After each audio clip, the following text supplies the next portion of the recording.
Welcome to the adventures of the monad. It is strange to talk about a sleep life when at this time we are apparently dead to the world. What life are we talking about? We have touched on this topic in the first series of presentations, Adventures of the Monad. Let us now look at it in more detail as we have a better understanding of the emotional envelope and its relationship to the other envelopes contained within the persona. The real cause of sleep would appear to be that the various bodies of incarnation grow tired of one another. In the case of the physical body, not only every muscle exertion, but also every feeling and thought produces certain chemical changes. A healthy body is always trying to counteract these changes, but it never quite succeeds whilst the body is awake. Consequently, with every thought, feeling or action, there is a slight, almost imperceptible loss of energy, the cumulative effect of which eventually leaves the physical body too exhausted to be capable of further thought or work. In some cases, even a few moments of sleep will be sufficient for recuperation, this being effected by the physical nature spirits. What is going on when this happens? Remember, we store prana in our spleen. When we are awake, the attention of the nature spirits that run our body is focused on carrying on our nervous and muscular activity. We need to get out of our physical body's way for these nature spirits to be allowed to get on and repair our cells and recharge their batteries. This is the fundamental reason we need to sleep.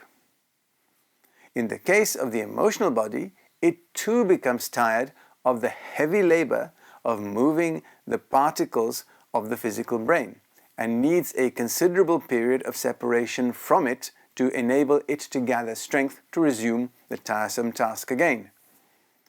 On its own plane, however, the emotional body is practically incapable of fatigue since it has been known to work incessantly for 25 years without showing any signs of exhaustion.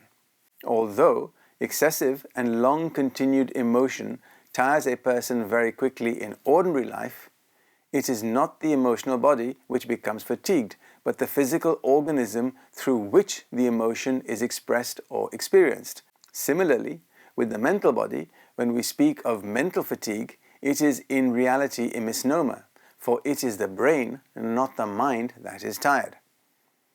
There is no such thing as fatigue of the mind. When a person leaves their body in sleep or in death, which means the emotional and mental envelopes depart, the pressure of the surrounding emotional matter, which really means the force of attraction on the emotional plane, immediately forces other emotional matter into the space previously occupied by the emotional body. Such a temporary emotional counterpart is an exact copy so far as the arrangement is concerned of the physical body, but it has no real connection with it and could never be used as a vehicle. These particles are randomly drawn from an emotional matter of a suitable kind that happens to be at hand. When the true emotional body returns, it pushes out this other emotional matter without any opposition. This is one of the reasons why we should be careful when choosing the surroundings in which we sleep. If the surroundings chosen are of a low vibration, emotional matter of an objectionable type may fill the physical body, while the person's emotional body is absent, leaving behind influences which are likely to react unpleasantly on the monad when it returns. When a person goes to sleep, the higher principles in their emotional vehicle withdraw from the physical body. The dense body, including the etheric body, remains by themselves on the bed, the emotional body floating in the air above them. In sleep, then, a person is simply using their emotional body instead of their physical. It is only the physical body that is asleep, not necessarily the monad itself. Usually, the emotional body, thus withdrawn from the physical, will retain the form of the physical body, so that the person is readily recognizable to anyone who knows them physically. This is because the attraction between the emotional and the physical particles continue all through physical life and set up a habit or momentum in the emotional matter, which continues even while it is temporarily withdrawn from the sleeping physical body. For this reason, the emotional body of a person who is asleep will consist of a central portion corresponding to the physical body, which is relatively dense, and a surrounding aura which is rarer in composition. In the case of a one young soul, they are practically as asleep when they are awake as they are when they are asleep. This is because they are capable of very little definite consciousness in their emotional body. They are also unable to move away from the immediate neighborhood of the sleeping physical body. If an attempt were made to draw them away from their emotional body, they would probably wake up in their physical body in terror. Such one young souls have emotional bodies which are relatively shapeless in form, floating wreaths of mist, roughly ovoid but very irregular and indefinite in outline. The features and shapes of the inner form, the dense emotional counterpart of the physical body, are also vague, blurred, and indistinct, but always recognizable. A one young soul uses their emotional body during the waking conscious, sending mind currents through the emotional envelope to the physical brain. But during sleep, the physical brain is inactive. The emotional body, being undeveloped, is incapable of receiving impressions on its own account, and so the person is practically unconscious, being unable to express themselves clearly through the poorly organized emotional body. The centers of sensation in it may be affected by a passing thought form, and they may answer to stimuli that arouse the lower nature. But the whole effect given to the observer is one of sleepiness and vagueness, the emotional body lacking all definite activity and floating idly, inactive, above the sleeping physical form. In a one young soul, the higher principles, in other words, the monad expressed through the persona, is almost as asleep as its physical body. In some cases, the emotional body is less lethargic and floats dreamily about on the various emotional currents. Occasionally, they recognize other people in a similar condition. They meet with experiences of all sorts, pleasant and unpleasant, the memory of which is hopelessly confused. It often gets distorted into a grotesque caricature of what happened, and will cause the person to think the next morning, what a remarkable dream they had. In the case of two community souls, there is a great difference. The inner form of the emotional envelope is much more distinct and definite.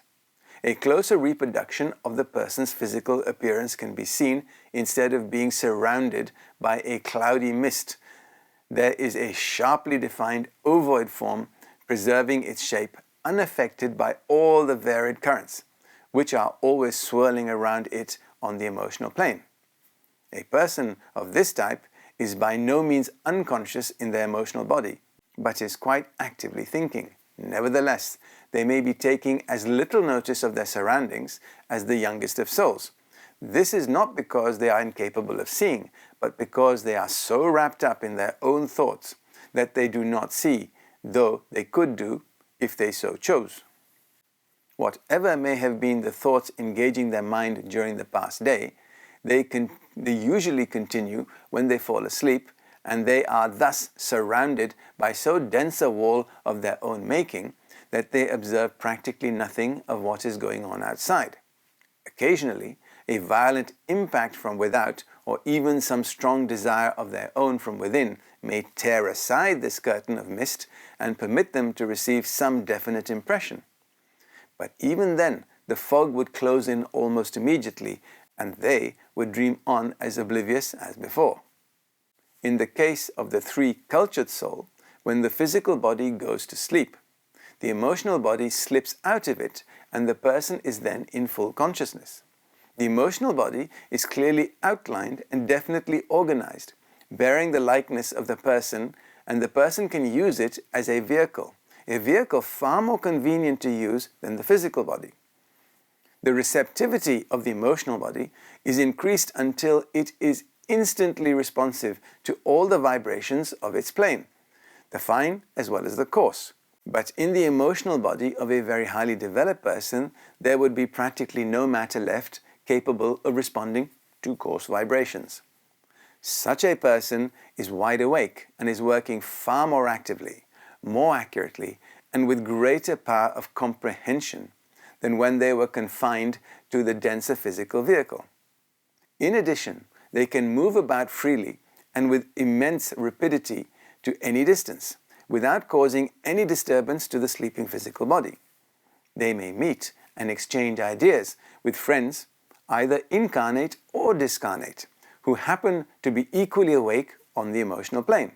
They may meet people more evolved than themselves and receive from them warnings or instructions, or they may be able to guide those who are less evolved than themselves.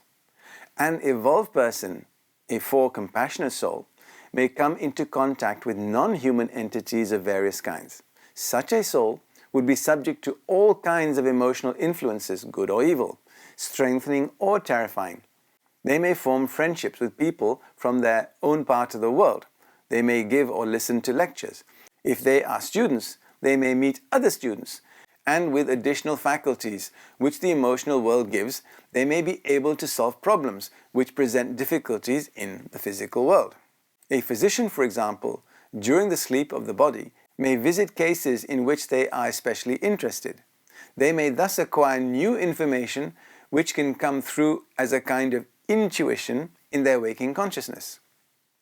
In a 5 initiate, the emotional body, being thoroughly organized and vitalized, becomes as much the vehicle of consciousness on the emotional plane as the physical body is on the physical plane. In the next presentation, we will look at the emotional plane as a physical abode and what it has to offer. Thank you.